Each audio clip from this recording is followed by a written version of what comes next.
Eine absolute Weltneuheit, 2 Produkte, die dafür sorgen, dass du nie wieder Probleme beim Polieren hast. Viel Spaß mit Reflected Car Care. Schön, dass ihr alle da seid. Damit habe ich nicht gerechnet. Genau, wir wollen heute hier so ein bisschen bei dem schönen BMW hier das Thema Polieren ein bisschen im Detail einmal durchnehmen. Denn ich behaupte, wir haben jetzt seit heute 2 sehr spannende Produkte hier auf dem Markt, wo ich glaube, dass es mal so ein bisschen was anderes ist, wo wir einfach mal so einen etwas anderen Weg gehen wollten.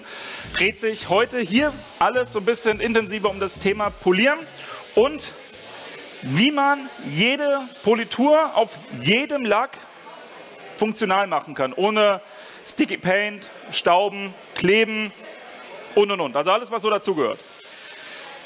Ich muss hier vielleicht kurz ein bisschen ausholen.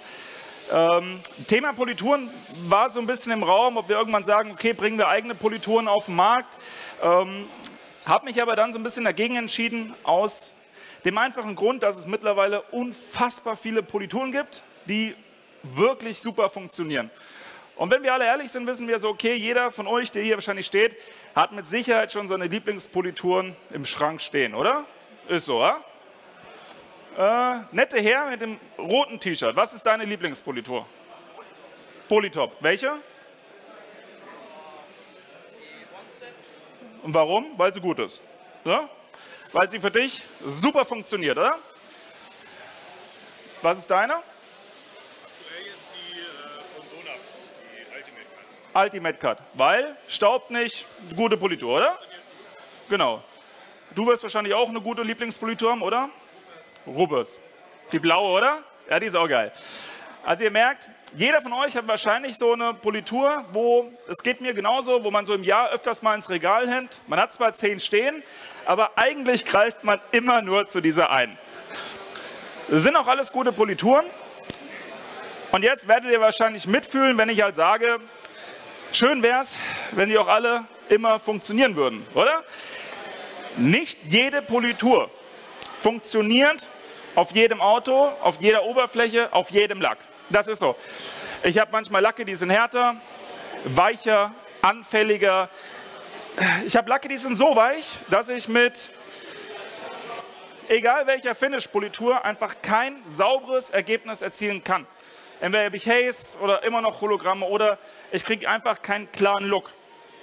Und aus diesem Gedankengang heraus haben die uns gesagt, okay, wir bringen Produkte auf den Markt, die es schaffen oder schaffen sollen, jede Politur zu jedem Zeitpunkt auf jedem Lack polierbar zu machen.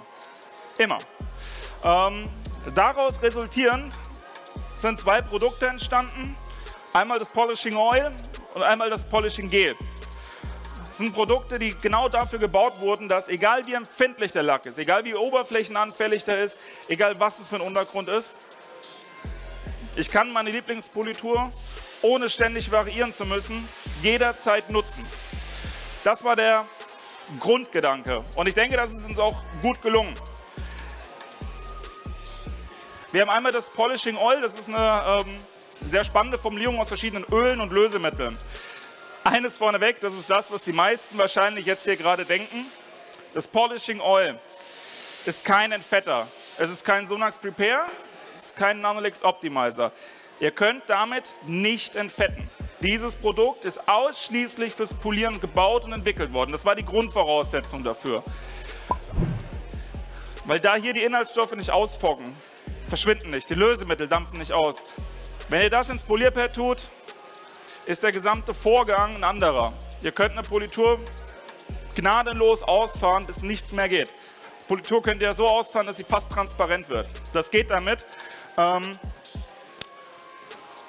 Und einmal das Gel.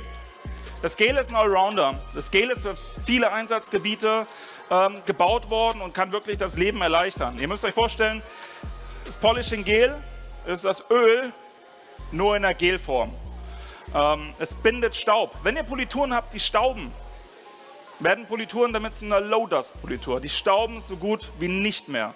Wenn ich es provoziere, staubt alles. Jede Politur immer, aber ich kann das damit auf ein Minimum reduzieren. Ich kann damit das Finish verbessern. Ich kann damit mehr Gloss erzeugen, das geht alles. Und das wollen wir uns heute mal so ein bisschen zeigen. Schönes, schwarzes Auto. Wir werden den jetzt ein bisschen in der Vorführung hier malträtieren. Wir werden jetzt ein bisschen mit der Finish-Politur, mit einer Heavy-Cut-Politur, mit allem arbeiten. Ich würde sagen, wir fangen einfach mal mit dem spannendsten Produkt an. Meiner Meinung nach ist es Gel. Zu unserer aktuellen Zeit ein Produkt auf den Markt zu bringen, wo man sagt, das ist mal was Neues. Es ist so ein bisschen ein Produkt, was vielleicht was verändern kann, ist unfassbar schwierig, wenn nicht sogar eigentlich nicht mehr möglich. Ich behaupte, mit dem Gel ist das schon mal eine gute Leistung, weil ich glaube, dass es das in der Form, aber da kann ich mich auch irren, so nicht gibt. Großer Vorteil bei dem Gel. Das Gel ist nicht abrasiv. Es enthält überhaupt keine abrasiven Inhaltsstoffe. Großer Vorteil hier, ich kann das Gel zu jedem Zeitpunkt meines Polierverfahrens jederzeit nachlegen. Immer. Ich kann auch den Cut einer Politur damit nochmal anders da regulieren. Wenn ich jetzt wie hier zum Beispiel eine Cutting-Politur habe und ich es ganz am Anfang mit dazugebe, kann ich mir den Cut einstellen. Das heißt, ich kann, wenn ich das will, den Cut reduzieren. Ist ein großer Vorteil, wenn ich jetzt sage, ich will eine schöne One-Step-Geschichte vielleicht fahren oder ich habe ein Auto, das ist nicht ganz so zerschossen, aber ich möchte trotzdem eine Cutting-Politur fahren, eben weil ich ein gutes Ergebnis erzielen möchte und sage, okay, ich mache am Anfang 5 Tropfen mit drauf, reduziere mir den Cut und bin eigentlich genau im Minimum. Oder ich sehe, wie hier zum Beispiel jetzt, die Politur fährt und wird jetzt aber so langsam trocken. Sprich, sie würde jetzt anfangen zu stauben. Jetzt kann ich zu einem relativ frühen Zeitpunkt einfach sagen, okay, ich lege einfach ein bisschen was nach, mitten im Poliervorgang. Verteile mir das Ganze kurz wieder und fahre die Politur einfach weiter aus. So reduziere ich die Staubbildung enorm. Politur wird jetzt hier quasi nicht mehr anfangen zu stauben, ohne dass ich jetzt hier den Cut in irgendeiner Form beeinflusse. Im Gegenteil, es ist so, dass ich mir, wenn ich das jetzt schön lange ausfahre, ich eine Cutting-Politur in der Lage bin, die bis ins Finish auszufahren, ohne dass ich nochmal eine Zwischenpolitur bräuchte. Natürlich dauert das Polieren länger, weil ich das Agglomerat erst runterbrechen muss, aber ich bin in der Lage, ein komplettes Finish zu fahren, nur mit einer Heavy-Cut-Politur und im Gel. Nur, weil ich das Gel nachlegen kann, zu jedem Zeitpunkt immer. Wenn ich jetzt gegen Ende von der Politur merke, so wie, okay, ich könnte es noch ein bisschen fahren, es ist noch ein bisschen möglich, lege ich das Gel einfach nach. Ich kann die Politur so lange ausfahren, bis sie quasi vollständig transparent wird. Ohne, dass hier irgendwas anfängt zu stauben, zu spritzen oder. Wenn einer will, der kann gerne mal hier gucken. Ne? Also ein bisschen so, ich denke, aus der Nähe sieht das nochmal so ein bisschen spannender aus, wie so 10 Meter entfernt. Ja? Also ihr seht, wie die Politur eigentlich schon quasi extrem transparent wird und ich das immer weiter ausfahren kann, nur mit 5 Tropfen Gel, die ich einfach so nachgelegt habe. Na?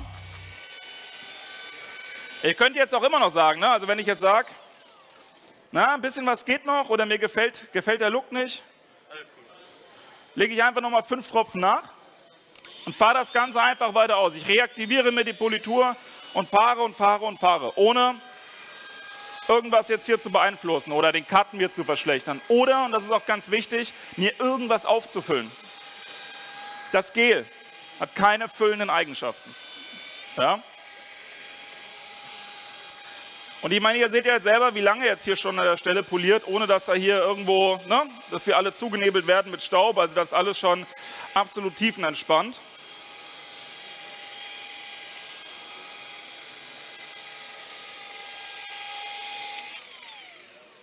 Was war das jetzt für eine Politur?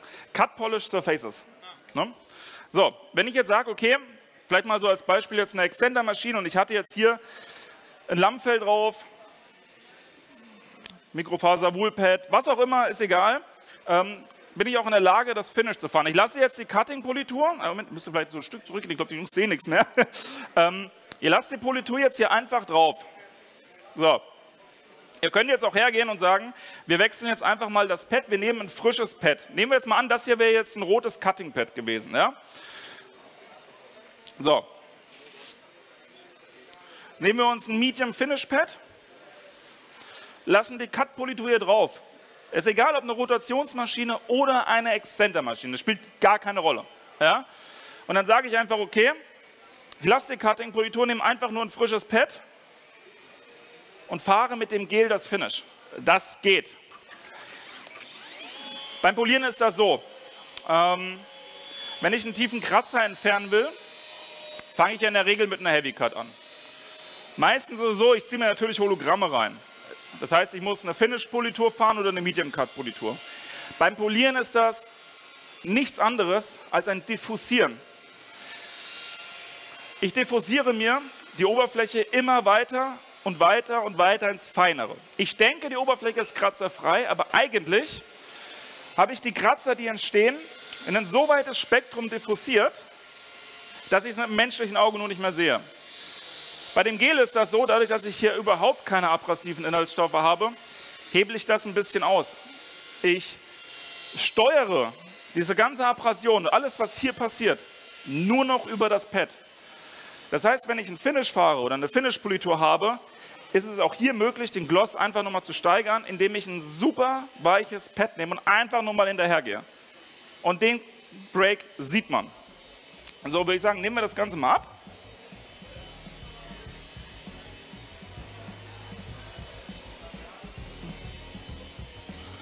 Also ich sage jetzt mal, wir sind jetzt hier auf jeden Fall schon vom Gloss her in der Richtung, wo man sagt, das ist schon für, dass wir hier mit einer Cutting-Politur only bisher gearbeitet haben, schon gut dabei. Ihr könnt gerne mal gucken, ihr könnt ja mal mit der oberen Fläche hier verarbeiten, aber ich denke, man sieht die Farbabdunklung hier schon sehr gut. No?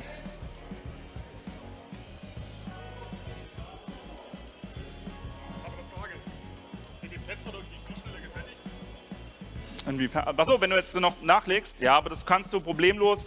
Generell ist es so, wenn du jetzt zum Beispiel eine Haube, einen Kotflügel oder so, solltest du die so zumindest eh mal freiblasen. Ne? Also die Politurreste sollten grundsätzlich da immer raus. Ne? Also altes Material. Ne?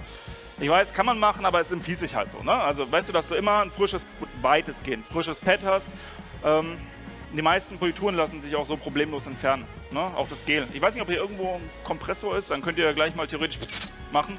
Geht, ja. So. Ja. Ja. Ja. Also muss ich auch sagen, wenn ihr jetzt ein Hybrid Wool Pad habt, ein Mikrofaserpad, ein Lammfell oder das Ding im One-Step zu fahren, dann seid ihr die Könige. Ist so. Ist schwierig, weil natürlich gerade je größer der Hub ist, je schneller ihr fahrt, bei einer Rota oder so. Also Hologramme und Haze ist eigentlich vorprogrammiert. Aber ihr könnt das reduzieren und mindern. Das geht. Ne? Einfach zum Schluss auch nochmal beim Hybrid Wool Pad zum Beispiel 5 Tropfen nachlegen, nochmal 2 Kreuzgänge fahren. Ihr kriegt den Haze nicht zu 100% raus. Das ist aber einfach der Faser des Pads geschuldet. Aber ihr könnt es stark reduzieren. Das heißt, alles, was danach kommt, ist viel leichter zu entfernen. Ne? So. Würde ich sagen, wir lassen den Fetter mal ganz kurz hier schnell wirken. Und was war denn das Tuch? Ah, nehmen wir das. So.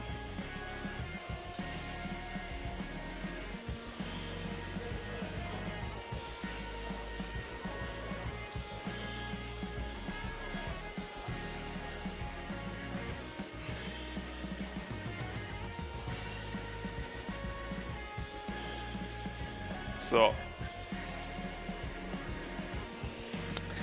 Wenn ihr wollt, könnt ihr selber jetzt mal gucken. Also ich sage jetzt mal für einen Heavy Cut Gang, also Cutting, Politur, Pad, bisschen Gel. Also ich würde sagen, Finish könnte man durchaus für One-Step akzeptabel so lassen, oder? Ne?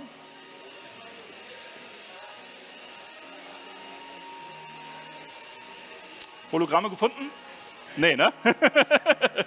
Ne? Also ich bin durchaus mit dem Gel in der Lage dazu, sag mal, einen schönen One-Step zu fahren für ein einfaches Paket, kratzerfrei, hologrammfrei. Geht. Ne? Würde ich sagen, machen wir das Ganze mit Exzentermaschine, können wir es nochmal zeigen, und dem Hybrid Wool Pad. Einfach, dass man so sieht, okay, Haze-Reduzierung, Hologramm-Reduzierung geht auch. Ich kann sie nicht gänzlich vermeiden, weil das einfach, wie gesagt, das ist natürlich dem Schleifmedium geschuldet, aber ich kann es zumindest reduzieren, dass ich im Nachgang auch viel weniger Arbeit habe. Und ich kriege die Politur selbst mit der Exzentermaschine sauber runtergebrochen. Ne? So, Moment. Wir können ja jetzt mal spaßeshalber, am Anfang was nachlegen. So.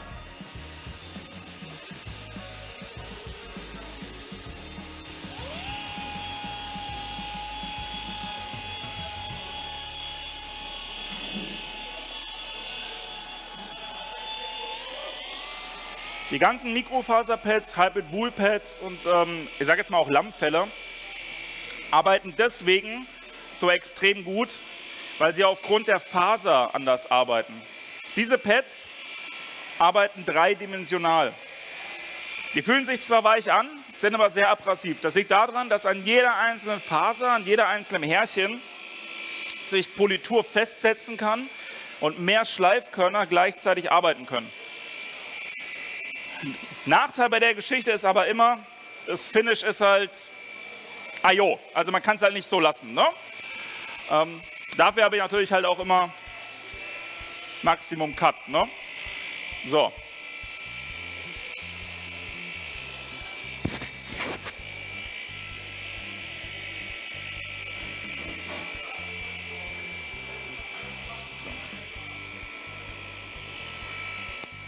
Bei einem Mikrofaserpad, bei einem Lammfell und auch bei sowas hier, gerade wenn sie frisch ist es eigentlich unvermeidbar, dass die Politur bei der Erstbenutzung immer staubt.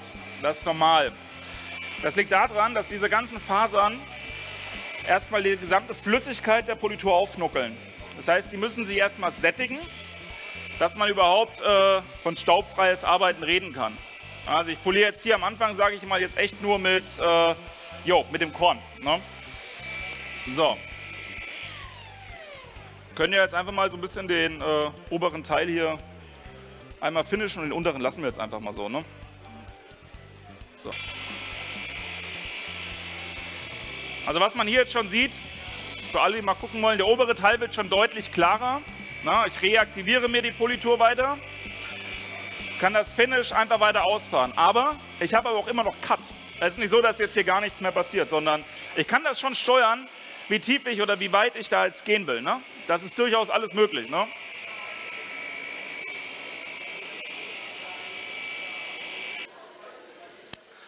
Genau. Vielleicht kurz noch mal 5 Worte zu dem hier. Der wirkt jetzt hier gerade ein bisschen. Der ist auf einer Lösemittelformulierung. Das ist kein Isopropanol-basierter Entfetter, weil wir wollten einfach einen Entfetter, der, egal, ob man jetzt unsere Beschichtung oder was auch immer nimmt, dass wenn ihr den verwendet und danach eine Beschichtung auftragt, dass ihr einfach wisst, es ist nicht an der Vorarbeit gescheitert. Viele Polituren füllen. Das ist aber auch einfach der Politur an sich geschuldet. Wenn man weiß oder überlegt, wie ist so eine Politur aufgebaut, die füllen alle immer etwas. Na, ist ja klar, ich meine, mit einem Tuch trocken drüber gehen, nehme ich nicht alles auf. Das Problem ist aber, dass viele Polituren auch dazu neigen, dass sie isopropanolresistente Füller haben. Silikonemulsionen, wo ich nicht in der Lage bin, die mit Isopropanol zu entfernen. Fällt vielen nicht auf. Man poliert, man denkt, man hat ein sauberes Finish, das sieht gut aus. Dann entfette ich, dann vielleicht noch mit einem Isopropanolreiniger und denke mir so, jo, sieht immer noch gut aus, perfekt. Genau da kann ich die Beschichtung jetzt drauf keulen. Das Problem ist aber dann, wenn ich die Filler vorher nicht rauskriege und ich dann irgendeine Versiegelung auftrage, wird sie nicht richtig halten. Das ist einfach der Tatsache geschuldet, dass ich dann quasi zwischen Lack und der Beschichtung eine Trennschicht habe. Das heißt, in der Haltbarkeit sind diese ganzen Beschichtungen alle dann reduziert. Und das ist meistens so dieses große Problem, wenn dann so nach 3-4 Monaten der Kunde zu euch kommt und sagt, ey, meine Versiegelung hat nicht gehalten, warum? Und dann kommen die Fragen auf. Und dann lag es vielleicht wirklich an der Politur zum Beispiel. Ja? Und bei dem war der Gedankengang, dass egal, was ihr am Ende verwendet, dass ihr 100% safe sein könnt, der ist dafür gebaut worden, Filler zu knacken. Also der holt euch Silikon, Emulsionen und alles runter. Wenn ihr den benutzt, wisst ihr, okay, die Oberfläche ist clean. Ihr könnt den lange wirken lassen, ihr braucht nicht viel aufsprayen, der benebelt die Oberfläche, lasst den 1-2 Minuten drauf und dann könnt ihr den sauber abpolieren. Und vor allem, der lüftet auch 100% rückstandsfrei ab. Also wenn ihr sagt, ihr Haube, Kotflügel, macht die halbe Seite, benebelt ihr gleichzeitig, lasst das kurz drauf. Und wenn ihr dann solche kleinen Schlieren habt oder so, verschwinden die automatisch. Ja? So. Ich weiß jetzt natürlich nicht, ob man das in diesem Licht sieht. Na, eher nicht, ja? Haben wir eine Scan Grip irgendwo? Können die einer gerade mal holen? Ah, bester Mann, da ist Robert schon am Start hier. Danke dir, mein Lieber. So. Okay, die geht. Oh, Alter. So. Ihr könnt ja mal... Also, hier unten hatten wir ja kein Gel benutzt, ne? So. Ich denke, man sieht hier schon Hologramme, ja, auch so einen leichten Grauschleier. Wenn ihr mal ganz genau guckt, sieht man auch so ein bisschen, dass man hier sogar die Bahn, die man gefahren sind, ne? Ja. Siehst du die? Man, ja. Siehst du die? Ja, ihr könnt auch mal hier, komm mal her, ne? Na, siehst du das? Hier geht das hier so lang, ne? So. Sieht hier oben schon ein bisschen anders aus, oder? Na, aber wenn du jetzt mal hier unten guckst, na, und jetzt gehst du mal hier hoch. Genau. Das hier zu entfernen, oder das hier oben ist jetzt halt, ne? Das hier oben ist easy. Kannst mit jeder Finish-Paste jetzt mal. Da siehst du ja schon in dem Licht der Lampe fast nicht mehr, ne? Das ist ja hier oben schon so ein bisschen, ich habe ja einen richtigen Grauschleier hier drauf, ne? Allein diese Reduzierung ist ja schon eigentlich mal für das Pad mit der Maschine und einer Heavy Cut Politur. Ne? Behaupte ich, ist schon mal nicht schlecht, oder? Ne?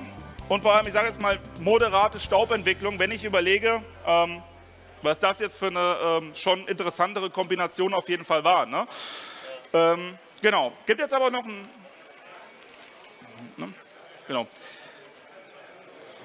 So, wenn ihr mal gucken, ich reiße einfach mal rum, ansonsten wir haben jetzt noch ein zweites Produkt. Ist auch sehr spannend. Das ist, wenn ihr super empfindliche Lacke habt. Ja, Sticky Paint, schwierige Oberflächen, Gelcoat, GFK, wo auch viele Polituren so ein bisschen zu kämpfen haben. Hierfür ist das Öl entwickelt worden. Ich hatte es ja schon mal am Anfang gesagt, das Öl ist kein Entfetter, das ist kein Optimizer, das ist kein Prepare. Ihr könnt damit nicht entfetten, damit habt ihr keine Freude. Denn diese Tropfen bleiben.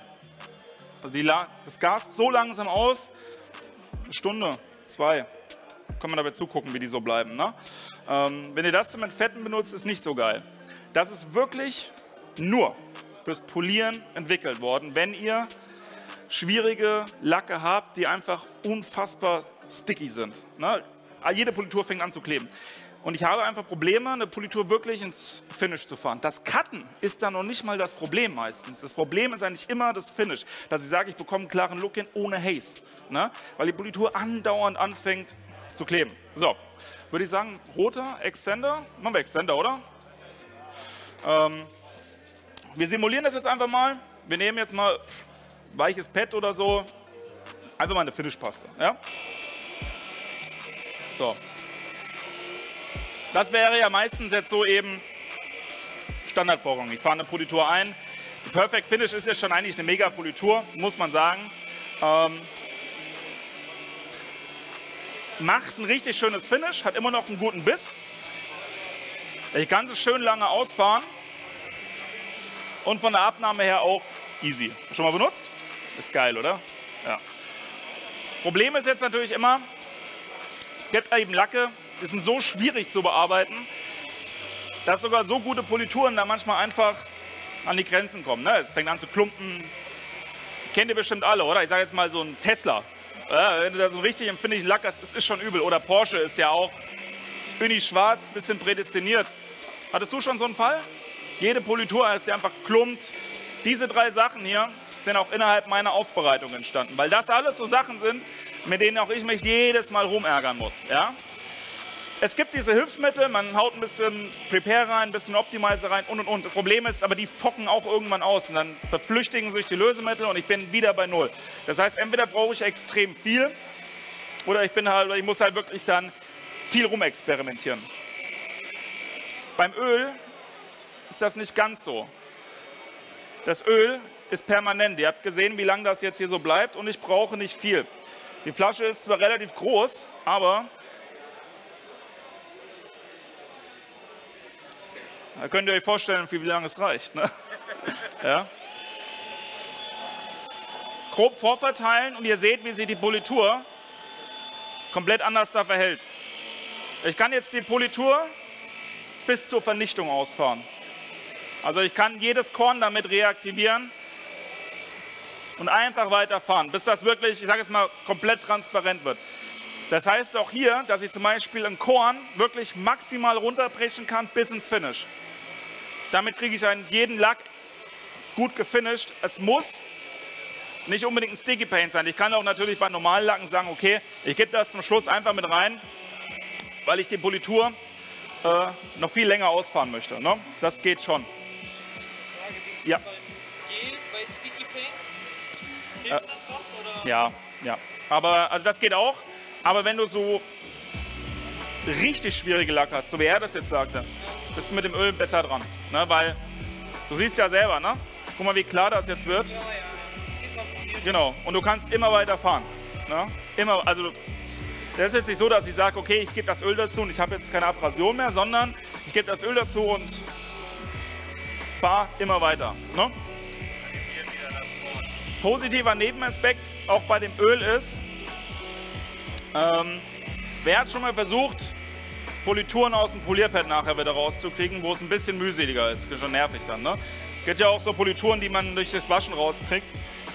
Damit geht das. Also könnt ihr das Polieröl auch zum Pad-Reinigen benutzen. Ist dafür nicht gebaut worden, aber das ist so nach so ein paar hundert Autos mal so aufgefallen irgendwann. Ne?